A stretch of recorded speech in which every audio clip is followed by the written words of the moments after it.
morning, happy June, welcome to my kitchen. It's a very rare occasion where I will break from my Saturday morning routine to make a breakfast, but it is strawberry season, so I thought it might be fun to make a strawberry filled breakfast. I'm gonna do strawberry pancakes, a strawberry matcha, and then 2 eggs, which is unrelated to the strawberries, but the whole strawberry thing was the farms in my area put out these statements on Instagram, and they were essentially saying because it was so cold in New Jersey this year, they lost pretty much every farm that I've seen in New Jersey has pretty much lost all of their peaches and most or all of their apples. So I was like, holy shit. And I was thinking just about being a farmer in general, and I was like, obviously the farms here are relatively small, so they kind of depend on their stores to stay running, because it's not like they have the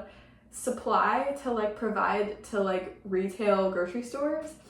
So if they don't have the crops to make their products to sell, or if they can't do their apple picking festival stuff, then it really hurts their business. It got me up. I got in my car last week and I picked all these strawberries. I never felt so strongly about a fruit. These are shockingly better than store strawberries. Truly are very good. And I'm not even saying this from a sympathy perspective, that I feel bad for them about their peaches, but I am very amazed at how good these strawberries are, and I kind of wish I picked more. I have this thing where if I am not playing New York City street jazz while I'm cooking, it gets really bad. For me, that's been the Sam Cooke live album of him playing at the Copacabana, not to be confused with the Copacabana beach in Brazil. This is the Copacabana club in New York City,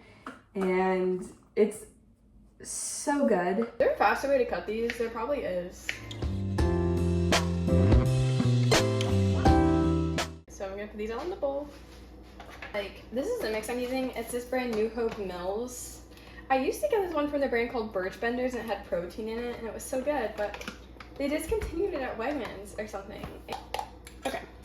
Okay, now I'm just gonna add this 5-ounce cup of plain Greek yogurt. You don't have to do this, but I read that you need to have 30 grams of protein with every meal, so now I do shit like this.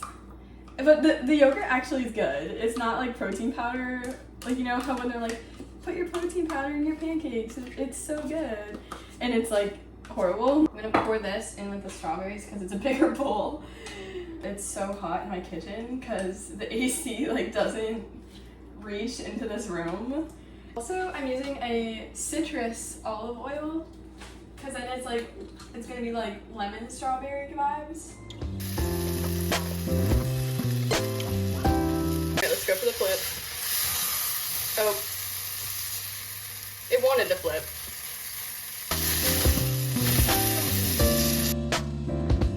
I'm gonna do my matcha powder. I'm gonna do one of these strawberry Oikos shots. And then I'm gonna use this cherry kefir that I've been trying to work away for literally 2 months. And then the rest of my chopped strawberries. So I finally finished cooking. I have my Greek yogurt strawberry pancake, my strawberry blended matcha, and then my hard-boiled eggs with soy sauce because it just makes them taste so much better. I need one of those, it's I Heart Sodium t-shirts. And now I'm going to watch last night's episode of Love Island because I didn't get to watch it last night.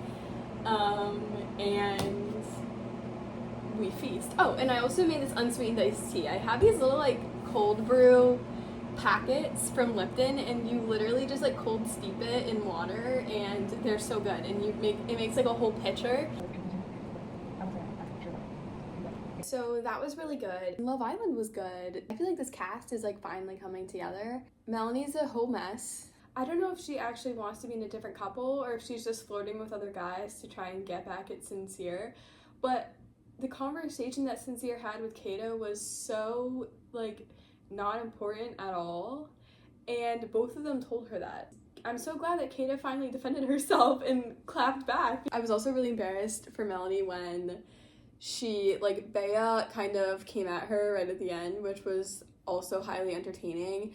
I don't know if I really agreed with what Bea was saying or not, but I didn't like how Melanie was responding. She was getting very defensive. I guess in terms of the argument, I just want to understand, like, what Kenzie thinks, because I feel like Bea was arguing, like, on behalf of her, but, like, she wasn't even there. The fact that she had no one else to turn to but Kata is so bad, because this is the girl who, like, you've been harassing all day. Like, obviously Kata doesn't want to help you. So all the stuff that's been coming out about Kata being, like, they're calling her, like, the New Hampshire Grim Reaper is so funny to me. I feel like I get to watch it twice, because I get to actually watch on TV, and then I get to read everybody's takes on Twitter, and it's so funny. It becomes, like, a full, like, psychological analysis when you see these people, and in some ways it is. Like, I could totally see, like, a psychologist writing a academic paper about, like, put 10 20-somethings in a room and give them no access to the outside world and see what happens, and that's what this is. So as of now, I think this is episode 3 or 4. We're still early, but I would say that my top guy is hands down Casey. He's hilarious, and I think he's so genuine. I think my favorite girl right now is Kata. I appreciate the way that she handled business on this episode. I bought this skirt from Express, and it's like this cute little glitter skirt.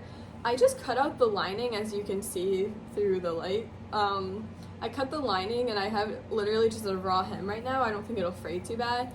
And I'm going to sew down that piece that I cut off, and then I'm going to flip it inside out, and then I'm going to turn it into, you can see the vibe, a little halter top. I finished it. Someone needs to take me to the club now so I can wear it. I also took in the sides a little bit because I want it to give me a little bit more of a... Okay, so this is the other one I wanted to work on. I need to work out a pattern to do one of those, like, shawl, shrug, like, yoga tops. So I'm gonna use this, like, scrap shirt that I have and kind of just work it out. The shirt originally came with this, like, bottom piece, and as you can see, I just cut it so perfectly.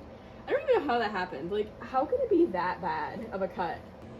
Alright, so it's been about an hour of work so far, and my bobbin ran out, so I figured this is a good pausing point, but this is the vibe so far. It's like a little, one of those, like, little shawl thingies. I need to organize this pile of items. These are all of my sewing projects. So this is my bookshelf. I really like it. This is a bunch of books that I've bought at library book sales. I don't buy many books. I read every single book that's on this shelf. If I read them and I end up hating them, they're not allowed to stay on the shelf. I'm not going to keep a book I hate, and that's where these 3 fall in. Down here at the bottom is where I have old Christmas stickers, an old Christmas figure skate decoration, and this is a shoebox full of paint. So what I'm going to do is move this stuff out, and then I'm going to try and strategically put my sewing stuff in this little cube so it doesn't have to sit in a giant trash bag in my supply closet.